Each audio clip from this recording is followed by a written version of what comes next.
जब भारतीय राजनीति की बात की जाती है तो भारत में कई ऐसे राजनीतिक घराने हैं जिनका अपना संघर्ष रहा है।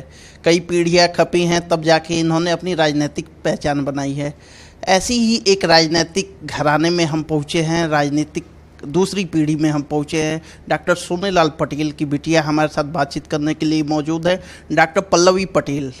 इनकी पहचान मात्र इतनी ही नहीं, इनकी पहचान एक और है कि इन्होंने उत्तर प्रदेश की राजनीति के एक हैवीवेट नेता केशव प्रसाद मौर्य को पटखनी दी, सिराथू से उनको चुनाव हराया और सिराथू विधानसभा क्षेत्र की जनता का नेतृत्व कर रही है। बहुत बहुत स्वागत है आपका हमसे बात करने के लिए। पल्लवी जी, 24 का चुनाव आने वाला है, तो 24 में क्या तैयारियां है आपकी? देखिए, 2024 इस देश को नई दिशा देने वाला चुनाव होगा और ऐसे में जिस प्रकार से राजनीतिक गलियारों में सुगबुगाहट है कि विपक्ष सब एक साथ आ रहा है, तो हमारा ये मानना है कि विपक्ष अपने तमाम जो पर्सनल एजेंडे हैं उनको किनारे रख करके भारतीय जनता पार्टी को सत्ता से हटाने के मुद्दे पर एकजुट होकर के एक बड़ी ताकत के रूप में भारतीय जनता पार्टी के सामने टक्कर देने को खड़ा होगा।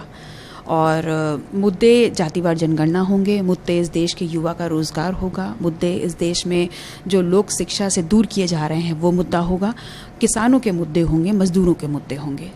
जब आपने शिक्षा की बात कर दी तो आपने खुद पीएचडी करी है, तो आप कितना ज़रूरी मानती हैं कि राजनीति में पढ़े लिखे लोग ज़्यादा आएँ? देखिए, कहा यह जाता है और मेरे ख्याल से सभी लोगों ने सुना होगा कि शिक्षा शेरनी का वो दूध है जो पीता है वो दहाड़ता ज़रूर है। डॉक्टर भीमराव अंबेडकर जी की लाइन। जी बिल्कुल। तो जिसके पास शिक्षा होगी उसके पास बहुत बेहतर आंकलन होता है चीज़ों को समझने का, समझाने का और उससे कुछ निकाल करके, निचोड़ निकाल करके एक नई धारा को तैयार करने का। हालांकि इस बात से गुरेज नहीं करती कि ज़िंदगी जैसे जैसे बदलती जाती है, ज़िंदगी में अनुभव आता है, लोग बहुत कुछ सीखते हैं, लेकिन उस अनुभवों के साथ साथ शिक्षा बहुत महत्वपूर्ण एक किरदार प्ले करती है आपकी ज़िंदगी को और समाज को शेप देने में। आपकी पार्टी, अपना दल कमेरावादी क्या पश्चिम में, बुंदेलखंड परिक्षेत्र में, पीलीभीत परिक्षेत्र में जनाधार की तलाश में लगी हुई है? देखिए, डॉक्टर साहब के टाइम से जब अपना दल का गठन हुआ तब से डॉक्टर साहब बुंदेलखंड रहा हो, रोहिलखंड रहा हो, पश्चिम रहा हो, पूर्वांचल रहा हो, सब जगह उन्होंने बहुत मजबूती से पार्टी को खड़ा किया और किसी एक समाज को नहीं बल्कि पूरे कमेरा समाज को जागृत करते हुए उनके हक और अधिकारों की लड़ाई के प्रति उनको जगाने का काम किया। और ऐसे में हम रोहिलखंड में अभी 2 जुलाई को डॉक्टर साहब की जयंती का कार्यक्रम करने जा रहे हैं पीलीभीत बीसलपुर में। मैं आपके माध्यम से कमेरा समाज के सभी लोगों को निमंत्रण देती हूं कि उस कार्यक्रम में आएँ और कमेरा समाज की इस आंदोलन को और ऊर्जा दें। और रही बात पश्चिम की, तो लगातार पूर्वांचल, बुंदेलखंड, रोहिलखंड में हम दौरा कर रहे हैं, पश्चिम की तरफ भी जल्दी बढ़ेंगे। 2024 के चुनाव होने हैं, क्या इस चुनाव में आप खुद लोकसभा के प्रत्याशी के तौर पर चुनाव लड़ना चाहेंगी? देखिए, 2022 में हम विधानसभा चुनाव में अपने गठबंधन के बड़े भाई समाजवादी पार्टी के साथ उतरे थे और बहुत ही बेहतर परफॉर्मेंस किया। जो लोग बीजेपी से नाराज़ थे और कुछ लोग ऐसे जिनको हमने बीजेपी की उस तोड़ने वाली, समाज को तोड़ने वाली विचारधारा से अलग करते हुए इस गठबंधन के साथ जोड़ करके हमने एक बड़ा वोट बैंक तैयार किया और लगातार तमाम मुद्दों को लेकर के लड़ रहे हैं। और ऐसे में 2024 भी हम साथ लड़ेंगे और बहुत बेहतर तरीके से भारतीय जनता पार्टी को उत्तर प्रदेश में टक्कर देंगे। देश में एक नेता है राहुल गांधी, जो कभी ट्रक ड्राइवरों के साथ बात करते देखे जा रहे हैं, तो कभी आप देखेंगे कि मोटरसाइकिल बनाने वालों के यहाँ बैठ रहे हैं और उनका जनाधार बढ़े या ना बढ़े लेकिन ग्राफ बढ़ते जा रहा है। तो क्या आप लोग उनके साथ जा सकते हो 24 के चुनाव में? देखिए, गठबंधन में विपक्षी एकता में कौन शामिल होगा और किसको कितना सीटें मिलेंगी, कौन उसका नेतृत्व करेगा, मुझे लगता है ये तमाम विषय राष्ट्रीय अध्यक्षों के लेवल के हैं और मेरा कुछ भी इस पर बोलना अनुचित होगा। राहुल गांधी, अखिलेश यादव में किसे बेहतर नेता मानती हैं आप? मैं ये मानती हूँ कि इस वक्त मौजूदा 2 परिस्थितियाँ हैं, उसमें उत्तर प्रदेश में सबसे ज़्यादा संभावना वाला चेहरा अखिलेश यादव जी का है। और राहुल गांधी का चेहरा राष्ट्रीय लेवल पे आप मानती हैं?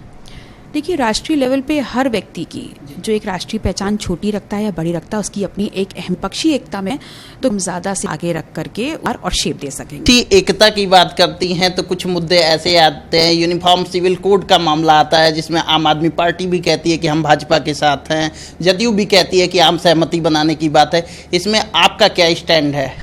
देखिए, अपना दल अपने गठबंधन के साथियों के साथ बैठ करके जब इसकी चर्चा करके किसी एक रिजल्ट पे पहुंचेगा, तभी हम आपको बता पाएंगे कि हम इसमें साथ हैं या इसमें अलग हैं। लेकिन गठबंधन से कोई भी इतर होकर के हम कोई काम नहीं करेंगे। क्या 2024 में गठबंधन बदल सकता है? क्या आप भाजपा के साथ या किसी अन्य पार्टी के साथ जा सकती हैं? जैसे मायावती भी हैं, उनके साथ भी बहुत संभावनाएं देखी जा रही हैं। देखिए, भारतीय जनता पार्टी की नीतियों के विरोध में ही तो अपना दल खड़ा है और एक ऐसे पिलर के रूप में खड़ा है जो लगातार उनसे लड़ रहा है और पूरी मजबूती से लड़ रहे हैं, तो उनके साथ जाने का तो सवाल ही नहीं उठता। नहीं, जो आपने विरोध की बात की, तो एक समय देश की राजनीति में कांग्रेस थी और जितने दल बने, क्षेत्रीय दल बने, सब कांग्रेस के विरोध में बने। अभी सब कांग्रेस के साथ दिख रहे हैं, तो ऐसे में क्या भाजपा के साथ जाने की थोड़ी सी भी गुरेज है, उम्मीद है? नहीं, भाजपा के साथ तो हम जा ही नहीं सकते। हमें ऐसे लगता है उनकी विचारधारा समाज को तोड़ने की है, सैद्धांतिक रूप पर विचारधारा के रूप में, और हम समाज को जोड़ने में विश्वास रखते हैं, तो अलगाव तो ज़रूर है।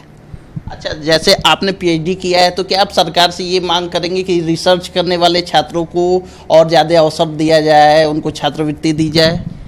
देखिए, मैंने पीएचडी की है तो मुझे ये समझ में आता है और अहमियत पता है कि रिसर्च की अहमियत क्या होती है।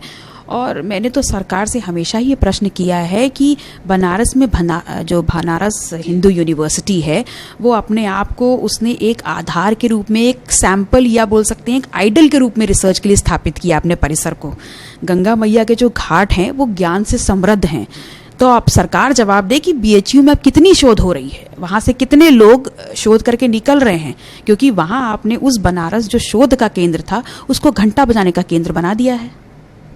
मतलब आप ये कहना चाहती हैं कि शैक्षणिक तौर पे जितना विकास होना चाहिए था बीएचयू का, उतना नहीं हो पाया। पूरे दुनिया में एक मार्क देती थी, एक आइडेंटिटी देती थी, और आज वहाँ के छात्र अगर आंदोलन पे बैठे हैं फीस वृद्धि को लेकर के, अगर वहाँ के छात्र आज इस बात को लेकर के आंदोलन पे बैठे हैं कि हमें रिसर्च करने का मौका नहीं मिल रहा, कमेरा समाज के बच्चों को एडमिशन्स नहीं मिल रहे हैं, तो फिर ये कहीं ना कहीं सरकार के ऊपर एक क्वेश्चन मार्क लगाता है। हमसे बात करने के लिए बहुत बहुत धन्यवाद। हमारे साथ बातचीत करने के लिए मौजूद थी सिराथू से विधायक पल्लवी पटेल जी, जिनका कहना है कि भारतीय जनता पार्टी की सरकार रिसर्च स्कॉलरों के साथ भेदभाव कर रही है, जिसकी वजह से रिसर्च स्कॉलर बेहतर नहीं कर पा रहे हैं। कैमरा पर्सन सरबजीत सिंह के साथ मैं दिव्यंतु राय, आप देख रहे हैं भारत एक्सप्रेस।